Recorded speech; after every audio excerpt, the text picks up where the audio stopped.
Brothers and sisters, welcome to my channel. Here I often post videos about news in the world of cryptocurrencies, and I strongly recommend you to subscribe to my channel in order not to miss the next news. Definitely it will be of use. Well, give likes, write comments, don't forget this is an important aspect. Let's go. So what's going on right now on New Year's Eve with cryptocurrencies, and especially in the XRP world? There are mediocre bounces up and down, and quite predictable. What's stopping you from making money on it? In my opinion, it is just not reasonable to expect much from XRP as Bitcoin did in 10 years, but you can get good money for your knowledge and experience by understanding the situation and the behavioral factor. Buy cryptocurrency on one exchange and sell it on another. My friend works on Binance and Bittrex and on average has up to 20% per month from the deposit. That is, just imagine, with $100,000 capital you can make a margin of just about $20,000 from operations. Is it normal? Who in our country gets such money? Such people are mostly not very many and they can really live on them. Remember friends, only with their brains, not their hands you can make a name for yourself and a significant capital. I'm constantly reading books on the subject and learning something new. After all, this is my life and my income, my future. I'm sure you have the same thoughts, and in order to turn thoughts into reality, it is necessary to make an effort to set goals, albeit small, but with the obligatory implementation of them. Pause and think, what is your goal right now and what are you doing to achieve it? What obstacles are standing in your way, in the form of uncertainty or other difficulties? You need to work out exactly the path itself, the thoughts of eliminating the hard steps to conquer it. In short, learn to be a purposeful and thinking person, and then the money will flow into your pockets. Be like Warren Buffett reading about famous rich people who made their capital, and life themselves from absolute zero is worth it. Inflation, Keynes said it many years ago that it's an invisible tax that only one man in a million really understands, and it's a tax on people that have had faith in their currency that the government's issued. It's interesting, in the United States, the value of the dollar since I was born has declined by 94% to 6 cents. So inflation. Unlike where we were when the internet was in its infancy. That's a great question. I'm Ryan Zagon with Ripple. Right. And say your name so everybody can. Ryan Zagon with Ripple. There's a recognition here that there's many benefits to the technology. But unlike almost every other sector, the regulatory framework must be in place for innovation to take root in financial services. And there is a broad recognition that that is needed. Now, we've faced the same issue about an uncertain technology and an uncertain time before. This isn't the first time we've had to ask this question, and it was with the creation of the internet. We recognize appropriate for XRP. There's a lawsuit hanging over Ripple right now. A group of people are saying that XRP and Ripple are sort of tied together, and that XRP could consider it an unregistered security.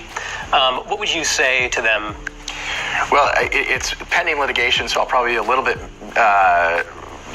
muted on the topic. Suffice it to say, we don't think it has merit. These are people who didn't buy XRP from us. We also don't believe XRP is a security. I think, one of the poignant arguments in my point of view is, if I went back to the office and said to the team at Ripple, hey, we're shutting down, XRP trades on 130, 140 exchanges around the world. XRP would keep trading. So you're like, wait a minute, okay, so if it's a security of what? It's not a security of Ripple. It doesn't give you the rights to dividends or ownership of Ripple, the company. We have shareholders of Ripple, right? We raised a Series A financing, a Series B financing, and we own a lot of XRP, but they're two separate things. At the same time, we've seen recently Block One had the hammer come down on them from regulators. They were basically said that they were selling an unregistered security. $24 million. Just it's interesting you call that a hammer. They raised $4 billion and they yeah, it's a light hammer. It's a light hammer. You and I would never judge what maybe it's a fly swatter. hammer. Either way, so what's the difference between Block One and their token EOS versus what you guys are working on? Well, I think one really important distinction is the XRP ledger existed before Ripple, the company. It's a public blockchain. You can go back and see kind of transactions 0, 1, 2, 3. You can see when Ripple was incorporated in the Secretary of State in California. Ripple didn't create the XRP ledger. The XRP ledger had utility prior to Ripple's existence. Certainly we are an interested party in the success of the XRP ledger, for sure. We own a lot of XRP. But it's a little bit like saying, Exxon owns a lot of oil. That doesn't make oil a security. Exxon's clearly interested in how to, we can argue about the health of the, I'm not here to debate carbon emissions. Climate crisis, do you want to get into that? This is the example I wanted to choose here, but suffice it to say, Exxon cares a lot because they have a lot of customers. And so we're seeing more momentum than we've ever had around using XRP to move this liquidity around the world. And so we couldn't really be happier about how that has played out in a world where there's still a lot, I think, of FUD, a lot of uncertainty, a lot of doubt about what's going on in crypto. This is a real use case solving a real problem for real customers. Okay, so which banks right now are actually using Ripple? Well, we have signed up about over 200 banks around the world. Some of those banks just use our software to do that debit and credit, fiat to fiat, and some of them are using XRP in those flows. We have banks like Santander that we've been working with for years and are moving lots of volume through the Ripple's technology. And then, as I mentioned earlier, payment providers like MoneyGram or RIA or Asimov that are using XRP actually to move that liquidity and really reducing their costs and improving the product.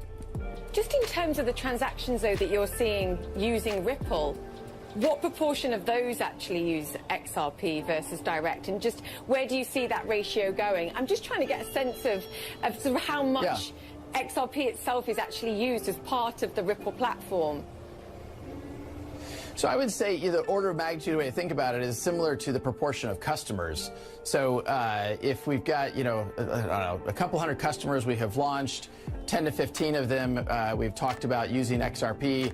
I would use that ratio as the total ratio between what's happening with Ripple's technology overall. XRP, like Bitcoin and other cryptocurrencies, has been volatile. I asked Brad if the message to investors is don't use XRP to speculate. People are going to speculate on different asset classes. People speculate on gold, currencies. You name it, people are going to speculate. When we think about this, and what I've said very publicly is I think the long-term value of any digital asset is going to be derived from the utility it delivers. There is a lot of hype in the crypto market space. We've seen that even recently. A lot of attention around what's going on with Libra and Facebook's announcement around Libra. Today, that's just a white paper. Surprise you? I would say the fight against violence to women. I know it's not the usual talk in fintech. That doesn't surprise me from you. You are right. But I'll tell you just a quick anecdote very quickly. About 5 years ago, as we were working on a program with Peru, I visited Lima, the authorities, and all the rest of it, and then we went to the high plain and visited with rural communities.